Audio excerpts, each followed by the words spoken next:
Monday. Does anyone need anything? Have any questions at all before we get started? All right. My intention is to try to get through a specific thing for today as reasonably quickly as possible so that we can be on our merry Monday way. Today is Monday, September 5th. I said September and I thought 9, and I almost said 9. Today we are beginning the official start of Chapter 3. We've already begun talking about two-dimensional vectors as it relates to projectile motion. This whole week is going to be about 2D vectors, expanding from, we're going to start with and continue with projectile motion and extend onwards to just other types of vectors that happen to point in two directions at once, or two axes at once. We are going to begin with projectiles though. My main goal for the bulk of today is to look at a relatively complicated projectile motion question and make sure that you've covered it and seen it and have it in your notes, because that's going to come up in lab. So, preparation for a calculation you're going to do in lab this week. The Chapter 1 homework and quiz are currently due next week. Just to give you, do be working on them though. It's hard for everyone if you put it off till that last night and then you have to email me questions and I'm not answering you because I'm in the middle of meeting. So, be working on the homework. I probably already asked this, anything before we get started at the beginning of Chapter 3? Alright, as usual, do please cut me off for any questions or concerns. We will begin with what is review from last time.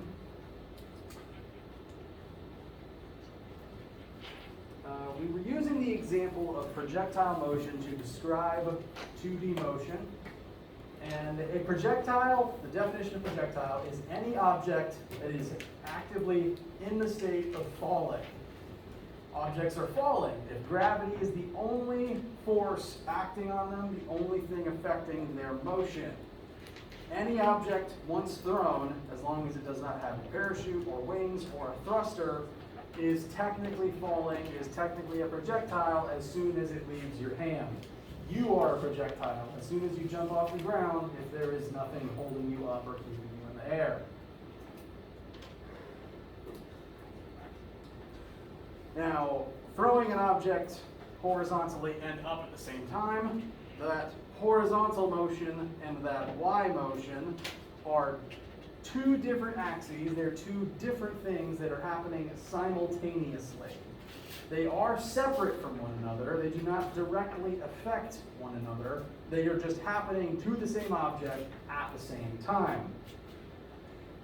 Similarly, the classic example is if you are jumping up and down repeatedly, does that have any effect on how quickly you move side to side? If I'm just doing this, am I getting any closer to the door? No. So, the two axes are separate, but they happen at the same time.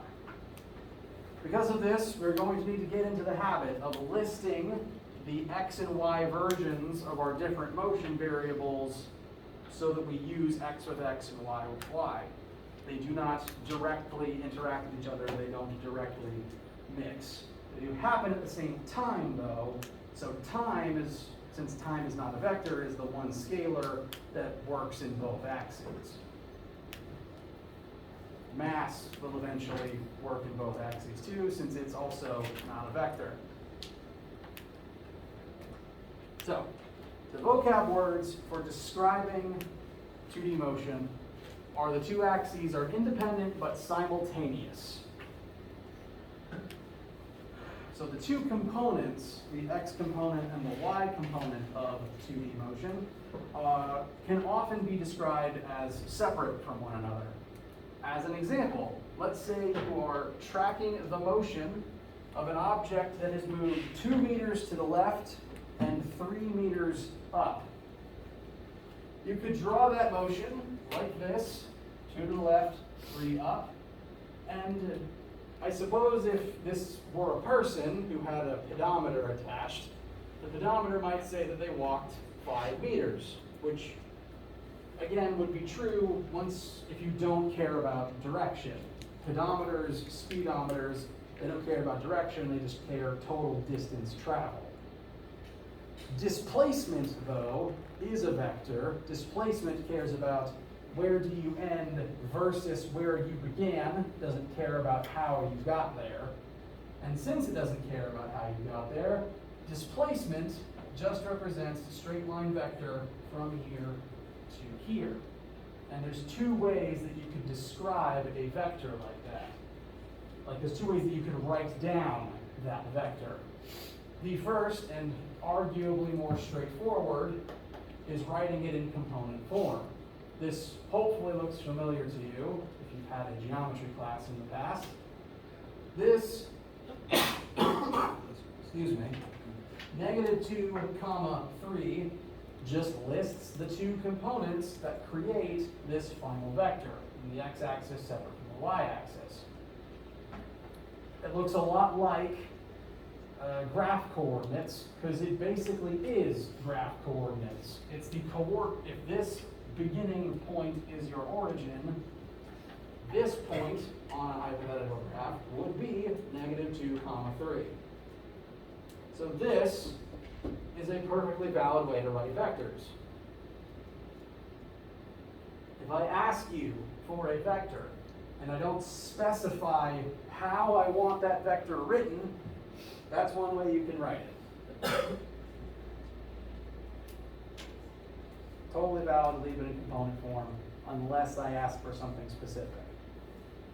WebAssign always asks for something specific, so keep in mind what it's asking for. The other way to write vectors is in magnitude and direction form. You can again describe the motion from here to here in terms of the coordinate points involved, but you can also describe it as saying, I faced this direction and walked this far in that direction. That's what the magnitude and direction version is describing. On this right triangle that we wound up creating, it describes both the length of the hypotenuse and the direction it points in. These numbers are not accurate to the triangle on the board because I keep forgetting to calculate it in between my lectures, but a vector written in this style could look something like 4 meters at 60 degrees north of west. Now there's a whole mini lecture in determining the north of west and things like that. That's not the thing I want to focus on right now. The thing for right now is to set up. These are 2 different ways that we write vectors in here. Often, vectors will be given to you in magnitude and direction form, and you'll have to break them down into component form before you can do things like work with components separately or add the whole vectors together. That vector addition is what we're going to do Thursday and Friday. Today, we're going to focus more on applying some of this stuff to more projectile motion to set up, to make sure you've seen something before it shows up in lab. Right now, cursory glance, how do we feel? Okay. Now, let's take a look at that sample question. So it has time to sink in for you. Last week, as we began looking at projectiles, we looked at 1 or 2 scenarios where we hypothetically launched something off of a cliff. It's a common sort of projectile question. It'll be written in a bunch of different ways. Sometimes someone will launch a watermelon off of a building. Sometimes someone will drive a car off of a cliff. Sometimes someone will throw something into a hole. Point is, something launches from one height, lands at another. Now last time, we looked at a scenario where we threw something only sideways, and then its trajectory went out and down from there. We've also looked at scenarios where something was just thrown straight upwards, which is not dissimilar, there's just no x component. It's just up and back down. The case we're about to look at has us launching not in either axis, but on an angle. And we're going to look at all of the wrinkles that adds to the whole situation. So in this case, the theme, the flavor text, we have rolled a cannon onto a cliff. That cliff is 15 meters above the bottom of the canyon. And we're going to fire the cannon into the canyon. I should use different words. At a launch speed of 100 meters in a direction of 75 degrees above the horizontal. So the things that we know about this situation, we know how high the cliff is, so the height at which the cannonball is going to start, and we know its launch velocity and launch trajectory. We can also assume this takes place on planet Earth, which is good for assuming what gravity is. And our end goal is to figure out the range of the cannonball. How far horizontally does it go from the beginning? How do you feel about the premise so far?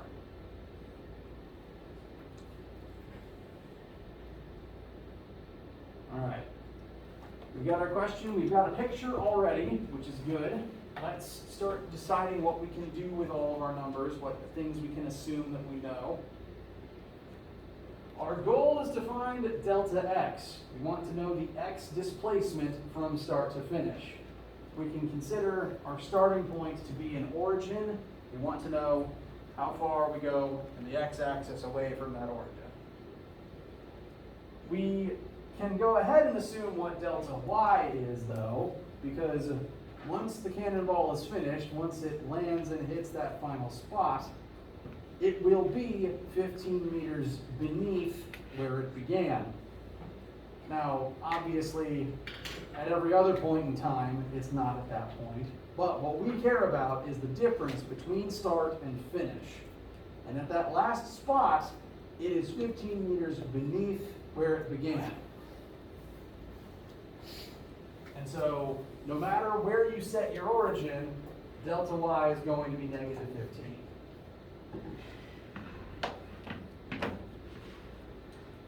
How does that feel so far?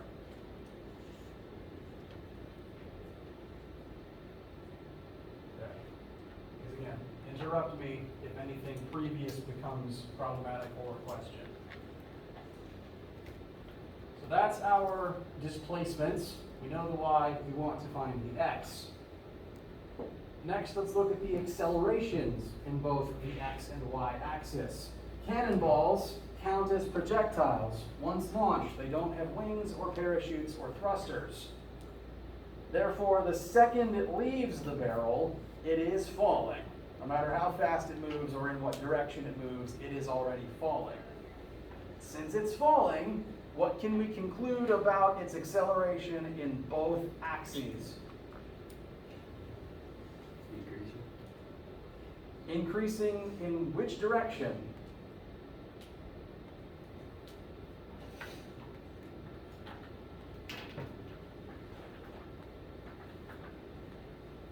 By the very definition of being a projectile that is falling, this cannonball automatically has a y acceleration of negative 9.8 and an x acceleration of 0.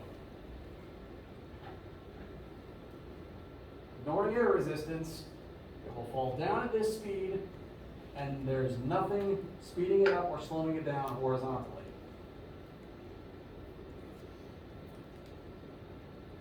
That is something you can automatically assume for any object that is falling. And all projectiles count as falling. Objects exempt from this will be planes, hang gliders, yo-yos, and flying squirrels.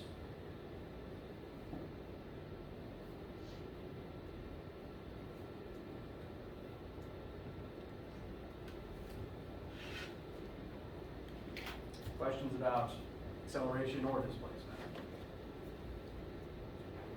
All right?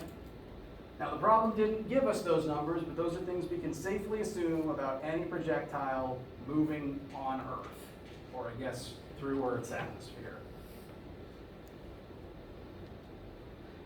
Next, the question did give us launch velocity. So we do know it was launched at 100 meters per second at 75 degrees.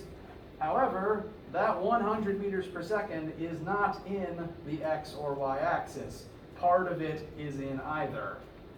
So we can't use that 100 yet. We have to employ trigonometry to split it up into its X and Y components.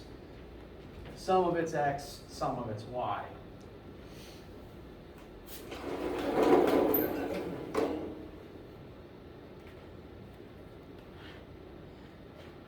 You are always allowed to write SOHCAHTOA at the top of your page to help you with these sorts of things. Looking at the triangle, you were told this angle 75, we know the hypotenuse, we want to know the X leg and the Y leg so that we can list them separately in our list of variables. I find it useful to do this at the beginning of a question so that you have the number whenever it comes up. But pretty much any vector that's at an angle, you will need to split up into components before you can do anything with it.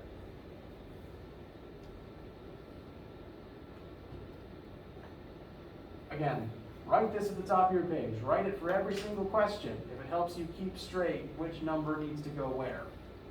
It's always fine, I promise.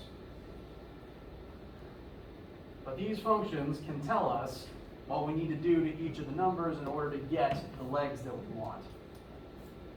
Looking at each acronym here, so sine of an angle equals the opposite leg over the hypotenuse of the triangle.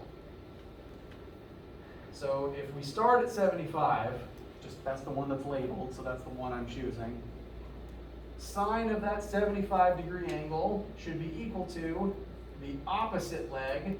Opposite is always the one that isn't touching the angle you're looking at, over the hypotenuse.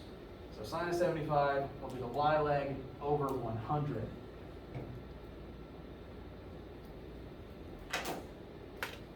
The second part, CAH. Cosine of angle is adjacent over hypotenuse. So cosine of 75, the adjacent leg is whatever leg is touching the angle that is not the hypotenuse. Hypotenuse is always the slanted line. So the adjacent is whichever of the two is touching it that isn't the hypotenuse. So in this case, cosine of 75 will be VIX over 100. So these two functions can give us those component legs.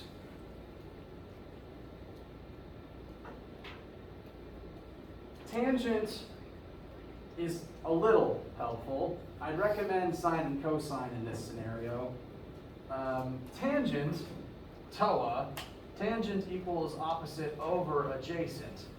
So in this case, tangent of 75 would be y over x, which if you started with that, wouldn't tell you anything useful because you'd have two unknowns. If you wanted to use tangent for whatever reason, you'd still have to do one of the other two first and plug your answer in to the tangent function.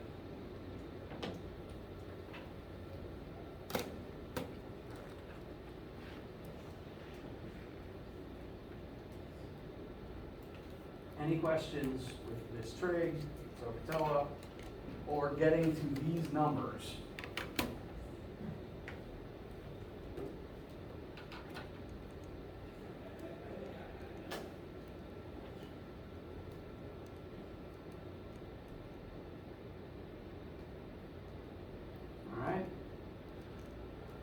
Y leg will come out to 96.6. Our X leg will come out to 25.6.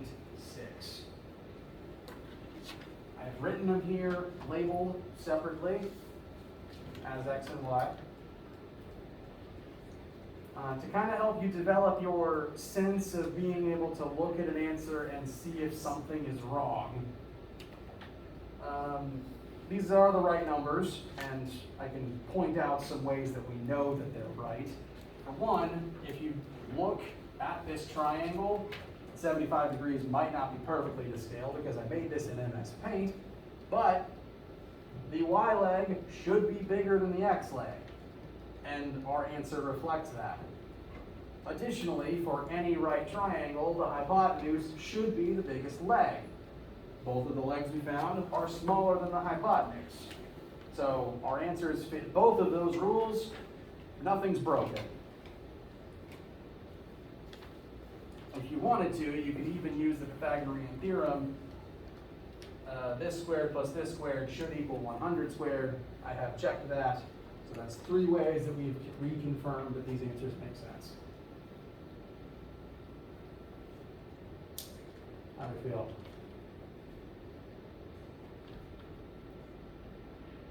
All right. So all of that to divvy up the starting velocity into its x and y pieces. The launch angle puts most of it into the y-axis, so this is a very high shot. This is going to go way up and then crash back down.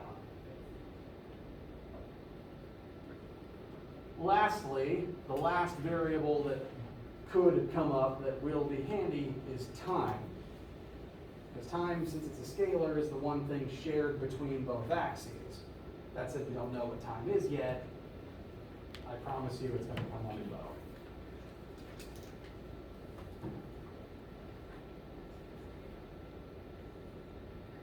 So after all of that vector labeling, we've written down everything that we know or that we could possibly find useful. Now we want to look at our formula sheet, figure out what formulas can get us the information we want. So, since our goal is x displacement, what formulas might be useful?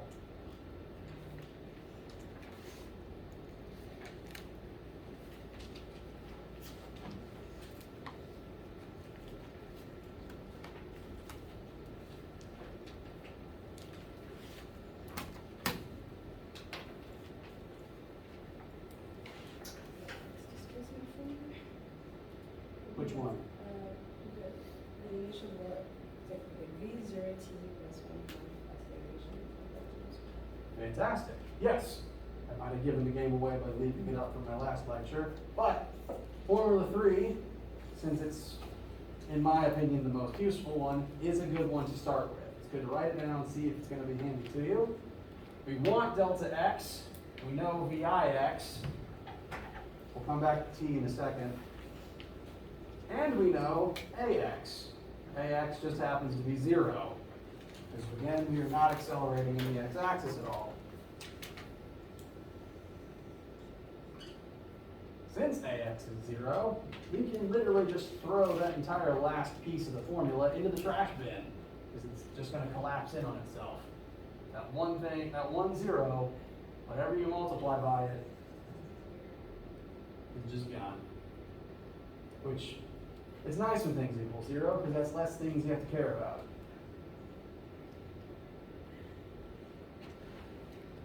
That leaves us with delta x equals VIX times t. We will need to figure out time to be able to find delta x using this method.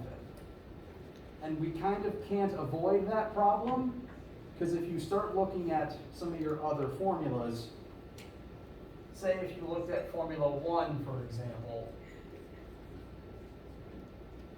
that has a t in it. Interesting note though, Formula 3, when acceleration equals 0, is the same as Formula 1. Formula 1 is literally Formula 3 with the last piece ripped off. Just take this, send t to the other side, v equals x over t.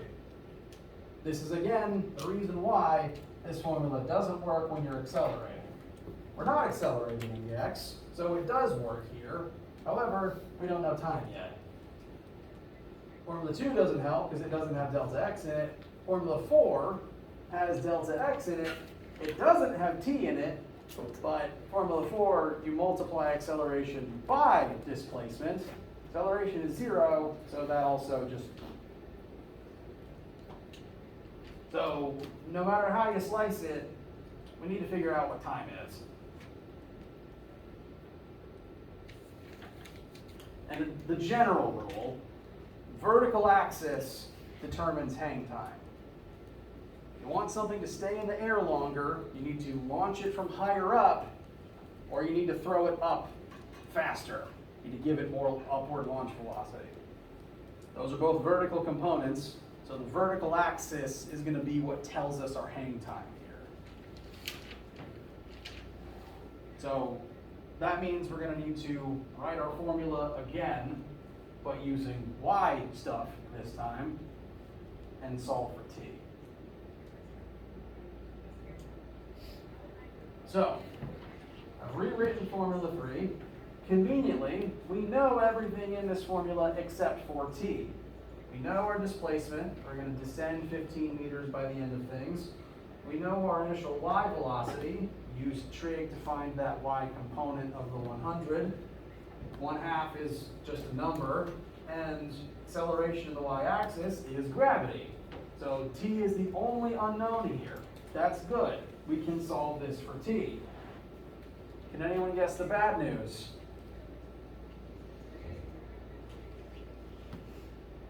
It's an unfun word that starts with a Q. Quadratic. Once you plug all these numbers in, t is the only thing left, but notice there's a t in 2 different places. I'm realizing my t's look like e's. That's a problem I need to work on. There is a t in 2 different places, and one of them is squared, meaning we can't just add them.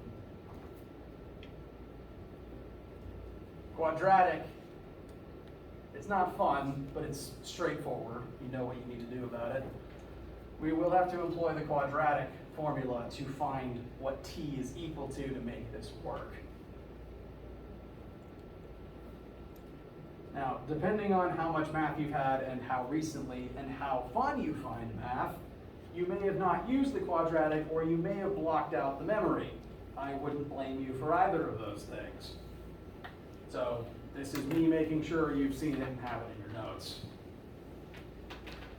When I say quadratic, if that word doesn't mean anything to you at this time, it's, well, we can take this formula and we can rearrange it a little bit.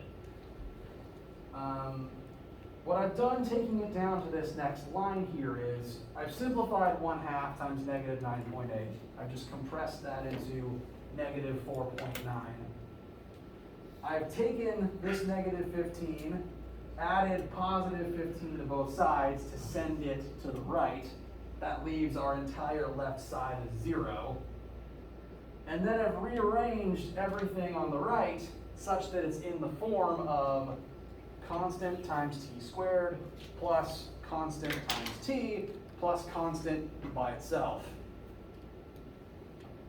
If you can get a formula of this nature into this shape, where it's specifically 0 equals constant times variable squared plus constant times variable plus constant with no variable, and it's specifically the same variable both times, t squared and t, you can compare that to this basic formula here.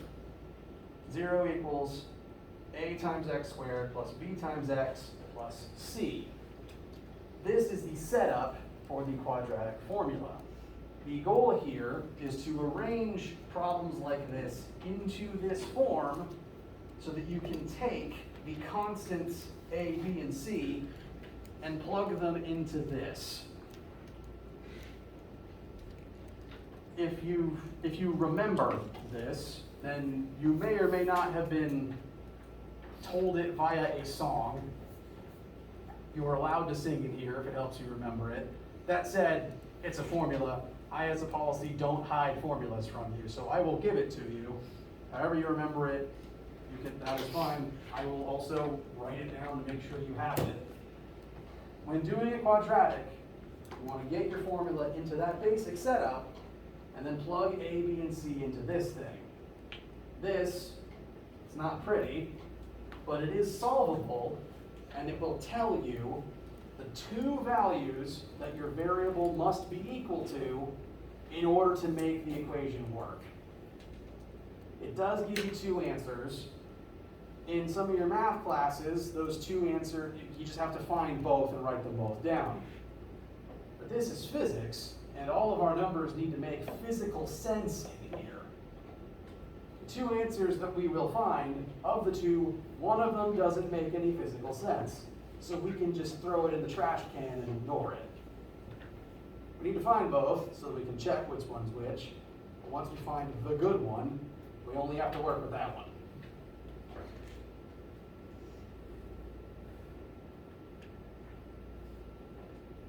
Now I rearrange this into this form to make it clear which constants are A, B, and C. Something to note is A refers to everything being multiplied by your squared variable. That means A is the entire negative 4.9. If you look at the original form, this is our squared variable, A is the entire 1/2 times AY. The two things being multiplied by the constants, by the variable squared. So as I take A, B, and C from over here, A is always negative 4.9, B is always 96.6, C is always positive 15.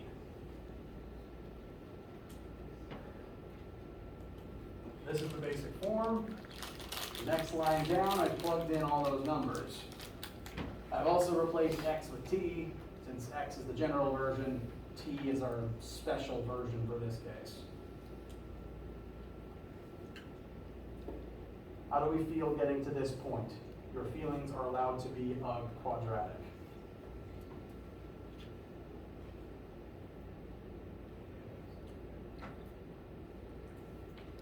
Okay.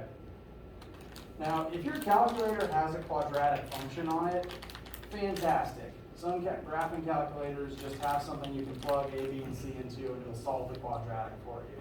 If your calculator features that, I will not stop you from using it. However, I still have to show the long version, just in case, to make sure it's in your notes. And a bit of my personal history, my oldest dirt graphing calculator has a quadratic function on it, but it stopped working in high school. Doesn't matter what numbers I plug in, it always gives me the same answer. So I have to do it by hand, or find one on the internet, but you're not allowed to do that on a test. So I'm showing my work to show where the answers come from. If you are doing it by hand, I do recommend solving it one piece at a time to make sure you don't misplace something, because there's a lot of moving parts here. Plugging all the numbers in, we get negative 96.6 plus or minus square root of 96.6 squared minus 4 times negative 4.9 times 15 end of square root. That entire numerator divided by 2 times negative 4.9. To simplify that by one stage, I squared 96.6 to get 9,331.6. Negative 4 times negative 4.9 times 15 gives me positive 29. Positive 294. Sometimes the wrong words come out of my mouth. I apologize. What's nice about that is now there's no negatives in the square root anymore. So we can absolutely avoid any imaginary number shenanigans. And then 2 times negative 4.9 will just be good old negative 9.8 again.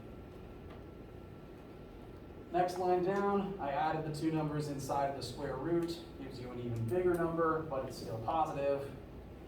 Next stage, I took the square root of that large number, which leaves me, before I do the plus minus, with negative 96.6 plus or minus 98.11 divided by negative 9.8.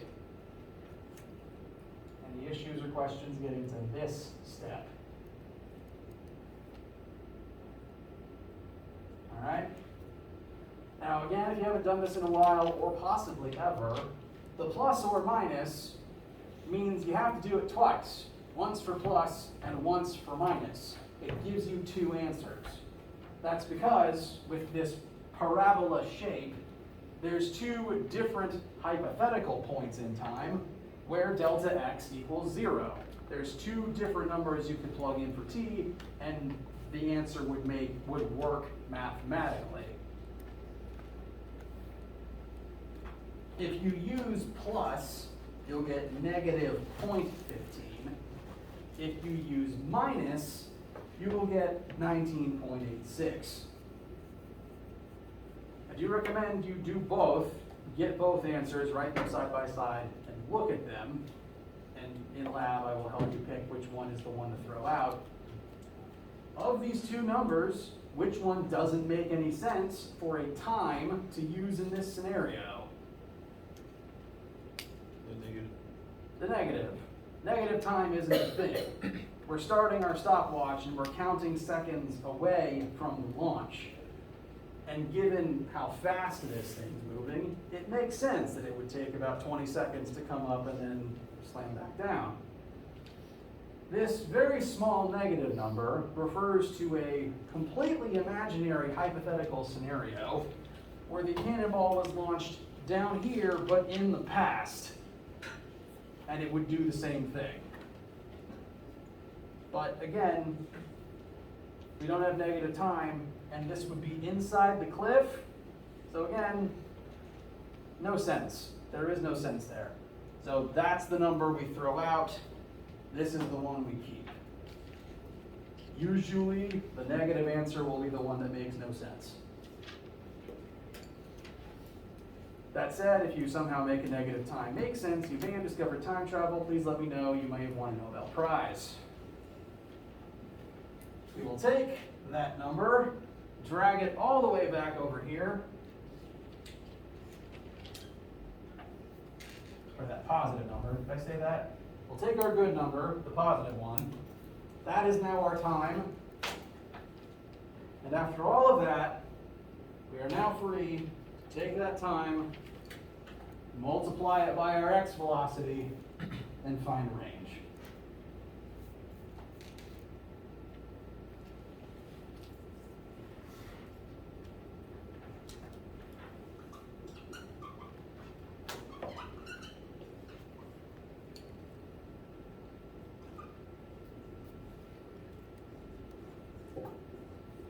And that comes out to be about 500 meters, which is a pretty good long shot considering this thing was going more up than sideways.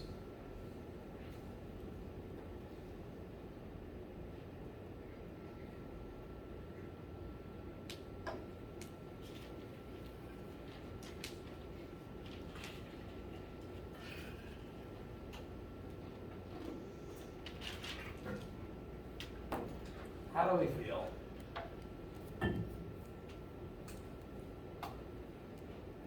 No expressions of loathing. That's good to see at least. This is arguably the hardest type of projectile question. It's at least the type that takes the most steps to deal with. The specific variables that make this one tricky are that you launch at an angle from a different height where you end, and you don't know what t is.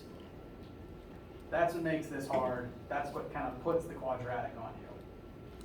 Launching at an angle and landing at a different height guarantees that there's no zeros to escape the quadratic problem.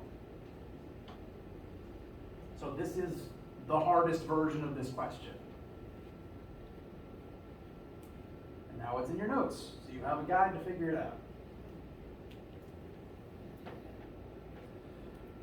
In lab this week, we will be replicating this. We will be launching marble cannons at targets on the floor, and we're going to see how accurately you can predict where it will land.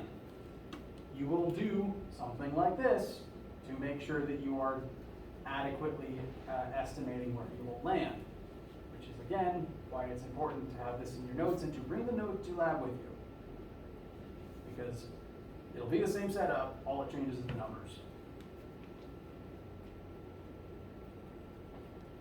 And again, this is the hardest version of this type of launch off a cliff question. You can do this one, you can handle any projectile question, I promise you. As a hypothetical, well no, as an example, when I give tests in here, they're usually 110 points worth of question, spread out across 8 to 10 questions. 2 of them might be worth about 20 points each, those are the hardest ones. This would be one of them. Hint, hint, study for test. You know what to study. After all that, how do you feel? I got a lot of studying to do. Well, thankfully the first test shouldn't be for at least another couple weeks. I'd put it about a month from now. Do keep that on your radar though. I will make sure you know the test date, but off the top of my head, it'd be about a month from now. That's at least 2 more weeks of learning. This week, next week, week after, week of studying. Yeah, that sounds right. So, if you have any questions right now, please let me know. If you don't, then we can wrap things up for the day because that was a doozy and I don't want to start anything beforehand. So, come to lab this week. Do bring your notes to lab this week and also bring closed-toed shoes. We will not be shooting marbles at people, but I don't want a marble to land on someone's toe regardless. Let me know whatever you need, and if I don't see you for lab this afternoon, let me know if you have any questions, and have a wonderful day.